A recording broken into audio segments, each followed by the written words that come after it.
By the end of this video, we're going to go over what Decentraland is, why it's different from other platforms of similar nature, and how you can make money out of Decentraland. Decentraland is a virtual reality platform where users are able to create, experience, and monetize content and applications. On the surface, it kind of looks like Minecraft, but behind the scenes, it's quite different. Decentraland is based on ethereum blockchain, a technology which allows it to be a decentralized platform. This is one of the factors that makes it different to Minecraft, which is centralized and run by an individual body. One of the benefits of decentralization is that participants in the platform are able to own their digital assets. In traditional online spaces such as Facebook or Twitter, people don't own their digital assets. When we sign up to these websites, we get nothing out of it beyond the user experience. Whereas these companies make money out of our presence on their platform because advertisers will pay for our attention with the hope that they can sell us something. Decentraland, like other games and virtual reality platforms, allows you to explore and interact with other users from around the world and be immersed in the experiences within the platform. What makes the project special is the blockchain technology, which facilitates everything that happens within the platform, such as land purchases and transactions made by users on the platform.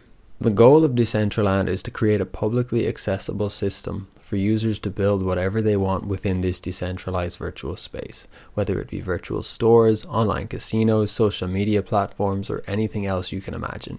You can create an avatar on Decentraland and then you can sell it or give it away to another user. If you purchase land, you can rent it to other users for a fee. This is an example of how it's monetizable, and in effect, the assets within Decentraland hold value just like a car or house in your real life might.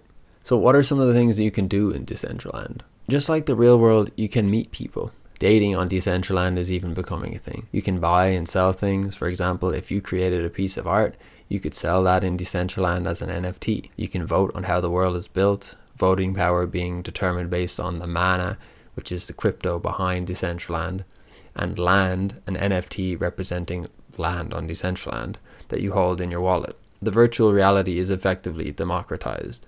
So you might ask, what's the point of decentralizing virtual reality? What was wrong with something like Minecraft? Well, here are some benefits of a decentralized VR. Freedom and ownership. On Decentraland, there's ownership of digital assets without having to worry about a centralized company taking control of it all or charging a hefty price for items. In other words, Decentraland democratizes virtual reality by making its usage accessible to everyone while also ensuring that people have full ownership over their creations. Privacy. On Decentraland, you have complete freedom over your experience. No one else can control what you're doing inside of VR, compared to the Metaverse, which is still very dependent on centralized servers and technologies. Is Decentraland the same as the Metaverse? Since the Metaverse is still a concept rather than an actuality at this stage, it's open to interpretation.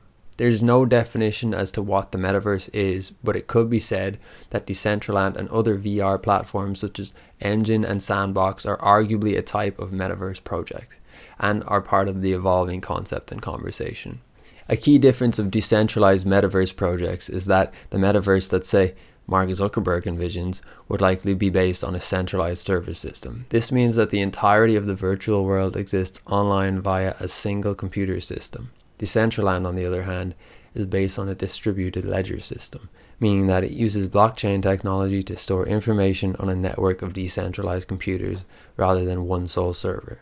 This allows for better security, reliable data storage, and the ability to censor or dictate what users can and can't do or say is removed. Decentraland is a young project, and there's no doubt a lot more to come. Developers, artists, and content creators are increasingly getting involved in the project, and this is contributing to its evolution at a rapid pace. And with the Metaverse concept becoming more and more popular and crypto becoming more widely understood, it's possible that a project like Decentraland could take off and achieve mass adoption. We hope you've enjoyed this introduction to Decentraland and that the video has given you an understanding of what this project is all about. Thanks for watching, and if you found value in this video, please like, comment, and consider subscribing to the channel for more NFT, crypto, and Web3 related content. Until next time.